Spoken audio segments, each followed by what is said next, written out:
जिस समय आप जीवन में सबसे ज्यादा खुश अनुभव करते हैं, जिस समय आपके चारों तरफ जय जयकार हो रही होती है, जिस समय आपके घर में लक्ष्मी का अंबार लगा होता है, चारों तरफ से लोग आपके आसपास पैसे वाले होते हैं और पैसे देने के लिए तत्पर रहते हैं, वो समय आपका अच्छा होता है। जिस समय आप आर्थिक रूप से, सामाजिक रूप से, राजनैतिक रूप से उन्नति करते हैं, वो समय आपका अच्छा होता है। जिस समय घर परिवार में खुशहाली होती है, आपका उत्तम स्वास्थ्य होता है, आपके पास धन की कमी नहीं होती, मान सम्मान पद प्रतिष्ठा आपके चारों तरफ आपका अनुगमन कर रही होती है, आपका आलिंगन कर रही होती है, वो समय आपका सबसे अच्छा होता है। और इस अच्छे समय को हम ज्योतिष के द्वारा जान सकते हैं। ज्योतिष समय की गणना करता है, समय का अनुक्रम बताता है, किस काल खंड में आपका सर्वोत्तम समय आएगा, किस काल खंड में आपका सबसे बुरा समय आएगा। ज्योतिष के द्वारा आप ये जान सकते हो।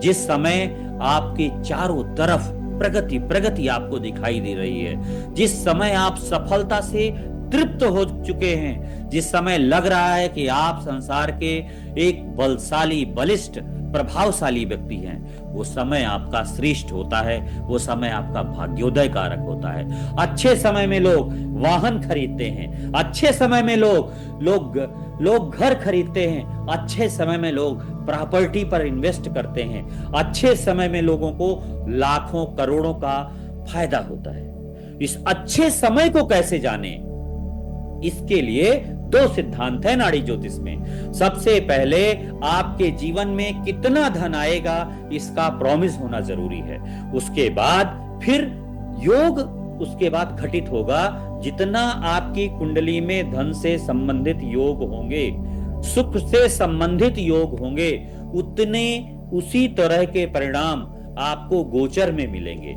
वैदिक ज्योतिष में हम दशाओं पर महत्व देते हैं, बल्कि नाड़ी ज्योतिष में जन्म कुंडली के सापेक्ष ग्रह गोचर को देखा जाता है, उसी के आधार पर हम निर्णय लेते हैं। मित्रों, इसे हम गोचर का सिद्धांत कहते हैं, कुछ लोग इसे एमओपी कहते हैं। वास्तव में नाड़ी ज्योतिष में विशुद्ध गोचर का सिद्धांत है। गोचर के द्वारा ही सभी घटनाओं का समय निकाल लिया जाता है। अब क्या हो यदि आपको पता चल जाए कि किस वर्ष आपका गोल्डन टाइम होगा, किस वर्ष आपके पास करोड़ों की संपत्ति आएगी।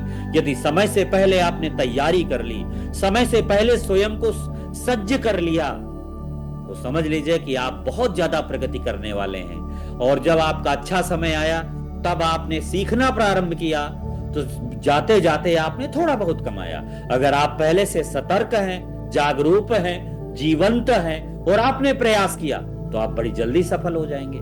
मित्रों, अच्छा समय कैसे देखेंगे? तो सबसे पहले आप नाड़ी ज्योतिष में गुरु के गोचर के द्वारा घटनाओं का अनुमान लगाया जाता है और शनि के गोचर के द्वारा घटनाओं का अनुमान लगाया जाता है। तो गुरु और शनि के गोचर से जीवन के सुख का अनुमान लगाया जाता है, जीवन की घटनाओं का अनुमान लगाया जाता है। राहु केतु के द्वारा जीवन में घटने वाली बुरी घटनाओं का अनुमान लगाते हैं। अनुमान ही नहीं लगाते, हम एक सटीक परिणाम पर पहुंच जाते हैं। ग्रह कब फल देता है? जो भी ग्रह मित्र ग्रहों के साथ बैठता है, वो ग्रह शुभ फल देता है। जैसे मान लीजिए आपका धन के बारे में देखना है, किस समय आप करोड़ों की संपत्ति आपके पास होगी। यदि आपकी जन्म कुंडली में शुक्र से 1 5 9 3 7 11 2 12 में शनि बैठा है, तो आपके पास धन अवश्य आएगा।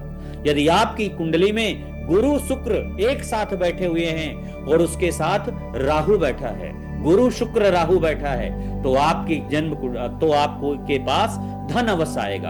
आपकी जन्म कुंडली में शुक्र शनि बुध एक साथ बैठे हुए हैं, या शुक्र से 1 5 9 3 7 11 2 12 में बुध और शुक्र बैठे हैं, बुध और शनि बैठे हुए हैं। शुक्र से 1 5 9 3 7 11 2 12 में शनि और बुध बैठे हुए हैं, तो व्यक्ति बहुत प्रगति करता है। किन लोगों को सबसे ज्यादा विपत्ति आती है? यदि मंगल से 1 5 9 में 3 7 11 2 12 में यदि शनि बैठा हो, तो व्यक्ति के जीवन में हमेशा संकट आते हैं। उसे कुबेर के खजाने में बैठा दीजिए, उसके बाद भी वो विपत्तियों से पीड़ित रहता है। उसकी प्रोफेशनल लाइफ में उतार चढ़ाव ज्यादा आते हैं। यदि आपकी जन्म कुंडली में गुरु से 1, 5, 9, 3, 7, 11, 2, 12 में शनि बैठा हुआ है, विपत्तियां कितनी भी आए लेकिन आपकी विजय हो, विपत्ति आपके सामने से आकर के चली जाएगी। गुरु शनि का यह पुण्य प्रताप है।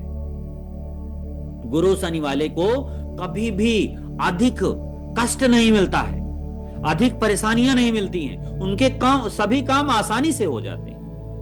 मैं एक अच्छे समय की गणना के बारे में आपको बता रहा हूं। इसकी एक टेक्निक है।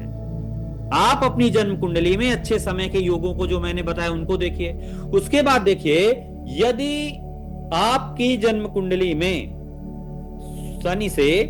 शनि का गोचर शुक्र के ऊपर हो रहा है।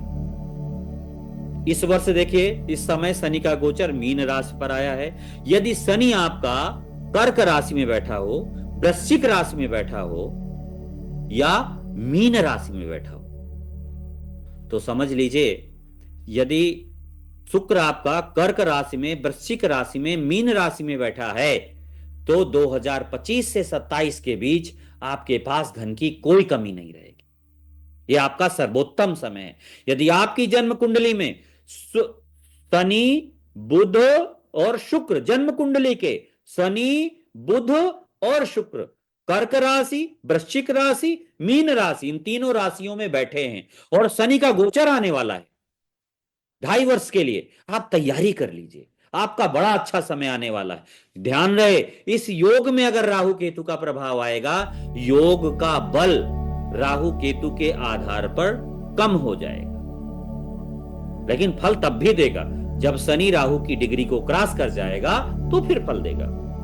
यदि आपकी जन्म कुंडली में शनि, बुध, शुक्र, राहु बैठे हैं और शनि का गोचर आ जाएगा, तो आपका समय इतना अच्छा होगा, करोड़ों की संपत्ति होगी, चारों तरफ आपकी जय जयकार होगी, आपकी सामाजिक आर्थिक उन्नति होगी, राजनैतिक रूप से आपका उत्थान होगा। यदि आपकी जन्म कुंडली में गुरु का संबंध सूर्य मंगल से हो रहा है, तो आपका राजनैतिक उत्थान होगा, सामाजिक उत्थान होगा, सामुदायिक सहभागिता बढ़ेगी, आप समाज में लोकप्रिय हो जाएंगे। यदि आपकी जन्म कुंडली में मान लीजिए गुरु का गोचर इस समय तुला राशि पर, गुरु का गोचर इस समय मिथुन राशि पर आने वाला है, मिथुन राशि, तुला राशि और कुंभ राशि पर, मिथुन राशि, तुला राशि और कुंभ राशि में यदि शुक्र बैठा है, शनि बैठा है आपकी जन्म कुंडली में पहले से, और गुरु का गोचर आएगा, तो आपको बड़ी सफलता मिलेगी, जीवन में बड़ी प्रगति करेंगे, आपको चारों तरफ आपका मान सम्मान बढ़ेगा। इसी तरह यदि सूर्य और मंगल मिथुन राशि, तुला राशि में या कुंभ राशि में बैठे हैं, तो आपकी प्रगति बहुत होगी। यदि गुरु अकेले शुक्र से मिला, धन आएगा लेकिन अपेक्षाकृत कम आएगा। यदि अकेले बुध से मिला तो धन आएगा, अपेक्षाकृत कम आएगा। यदि इसी तरह यदि गुरु अकेला शुक्र और राहु के साथ, अगर गुरु शुक्र राहु के साथ मिला तो धन आएगा लेकिन कुछ शारीरिक परेशानियां भी देगा। राहु केतु शारीरिक, मानसिक और आर्थिक तीनों जगह पर व्यक्ति को नुकसान देते हैं। जब भी आपकी मान लीजिए जन्म कुंडली में गुरु जिस राशि पर बैठा है, जैसे वर्तमान समय में गुरु का गोचर मिथुन राशि पर आने वाला है और आपकी जन्म कुंडली का गुरु मिथुन राशि, तुला राशि, कुंभ राशि में बैठा हुआ, 3, 7, 11 में बैठा हुआ। आपका शनि 4, 8, 12 में जन्म कुंडली का बैठा हुआ है। अगर गोचर का शनि जन्म के शनि से संबंध बना ले, गोचर का गुरु जन्म के गुरु से संबंध बना ले, और इस दौरान गुरु और शनि का राहु केतु के साथ कोई संबंध नहीं बन रहा है, वो समय आपके भाग्योदय का सबसे उत्तम होगा। लाखों करोड़ों की संपत्ति आपके पास होगी, जीवन में खूब प्रगति होगी, जीवन में बड़ी सफलताएं मिलेंगी। आप जिस तरफ देखेंगे उस तरफ लोग आपके लिए हाथ फैलाए हुए खड़े। मित्रों, शनि का गोचर इतना प्रभावशाली।